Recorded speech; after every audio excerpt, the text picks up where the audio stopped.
Saudari-saudaraku yang terkasih, berjumpa kembali bersama saya Inspirasiku di Antara.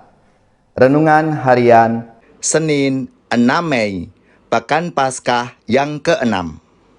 Semoga kita bersama keluarga, komunitas kita, selalu dalam keadaan baik, tetap sehat dan bersemangat. Marilah kita mengawali renungan kita hari ini dengan tanda kemenangan Kristus. Dalam nama Bapa dan Putra dan Roh Kudus. Amin. Allah Bapa sumber kebenaran, Engkau telah menjanjikan Roh Kudus kepada kami. Bukalah hati kami untuk menantikan kehadiran Roh-Mu dengan penuh sukacita. Dengan pengantaraan Yesus Kristus Putra-Mu Tuhan kami, yang bersama dengan Dikau dalam persatuan Roh Kudus, hidup dan berkuasa, Allah sepanjang segala masa. Amin. Dalam nama Bapa dan Putra dan Roh Kudus. Amin. Inspirasi kita hari ini dari Injil Suci menurut Yohanes bab 15 ayat 26 sampai bab 16 ayat 4a. Marilah kita baca bersama-sama dan kita renungkan. Dalam amanat perpisahannya, Yesus berkata kepada murid-muridnya, "Jikalau penghibur yang akan kuutus dari Bapa datang, yaitu Roh kebenaran yang keluar dari Bapa, ia akan bersaksi tentang Aku.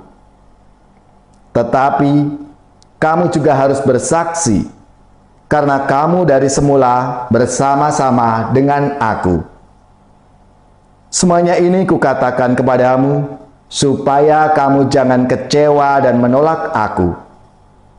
Kamu akan dikucilkan, bahkan akan datang saatnya bahwa setiap orang yang membunuh kamu akan menyangka bahwa ia berbuat bakti bagi Allah. Mereka akan berbuat demikian karena mereka tidak mengenal baik Bapa maupun Aku. Tetapi semuanya ini kukatakan kepadamu, supaya apabila datang saatnya, kamu ingat bahwa Aku telah mengatakannya kepadamu." Demikianlah sabda Tuhan. Terpujilah Kristus. Saudari-saudaraku yang terkasih, sabda Tuhan hari ini mengisahkan panggilan kita sebagai murid-murid Kristus untuk menjadi saksinya. Dan Yesus juga mengingatkan bahwa dengan menjadi saksi, kita harus siap untuk ditolak, dikucilkan, dan bahkan akan dibunuh. Mereka akan berbuat demikian karena mereka tidak mengenal Bapa maupun Aku. Saudara-saudaraku yang terkasih, dari sejarah gereja kita mengenal istilah martir, yaitu saksi iman yang mencurahkan darahnya demi iman kepada Tuhan Yesus Kristus. Pada mulanya istilah martir digunakan untuk semua orang yang telah mengakui iman Kristen dalam situasi yang sulit, entah dibunuh atau tidak. Namun sejak masa penganiayaan pada abad ketiga, sebutan martir dibatasi hanya pada orang-orang yang menumpahkan darah demi iman kepada Kristus. Contoh utama kemartiran adalah kematian Tuhan kita Yesus Kristus. Saudara-saudaraku yang terkasih, misi Rasul adalah bersaksi, mengikuti suara Roh Kudus. Demikianlah Rasul Paulus dan Silas sampai ke Filipi di Makedonia, dan di sana mereka mewartakan Injil Tuhan dan mendapatkan pengikut Yesus. Lydia beserta keluarganya minta dibaptis. Ketaatan kepada Roh Tuhan untuk bersaksi membuahkan hasil yang baik, karena jemaat Filipi nanti merupakan jemaat kesayangan Paulus. Tugas bersaksi merupakan salah satu pesan terakhir Yesus dalam perjamuan malam terakhir. Namun selain hasil baik yang dipetik, Tuhan Yesus juga memperingatkan kepada para muridnya bahwa menjadi saksinya itu resikonya besar, berat, yang akan menyertai mereka sebagai saksi-saksi Kristus. Misalnya penolakan, pengucilan, bahkan penganiayaan dan ancaman maut akan membayangi tugas luhur sebagai saksi-saksi Kristus. Walaupun begitu, Roh Penghibur akan menguatkan dan membimbing para saksi Kristus.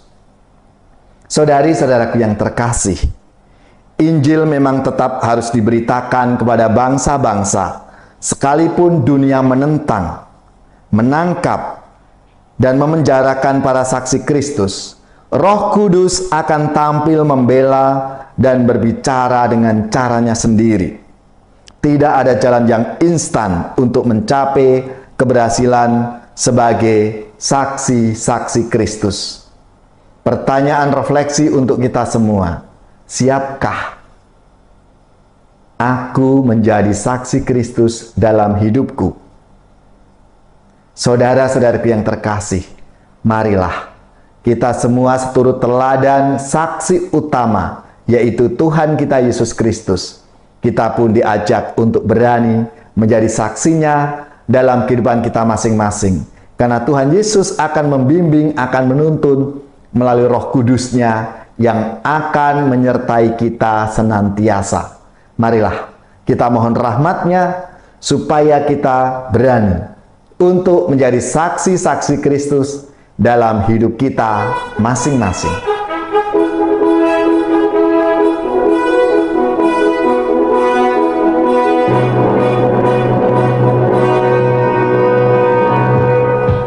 Setelah dirimu diselamatkan, jadilah saksi Kristus.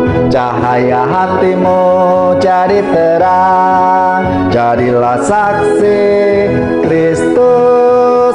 Tujuan hidupmu jadi nyata, jadilah saksi Kristus. Setelah dirimu kau tinggalkan, jadilah saksi Kristus.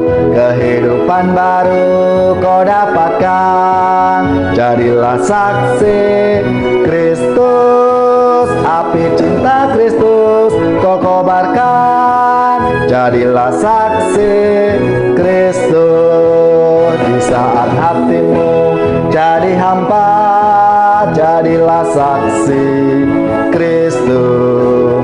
Tiada hasratmu dalam karya, jadilah saksi Kristus. Tiada harapan kan berjuang, jadilah saksi Kristus.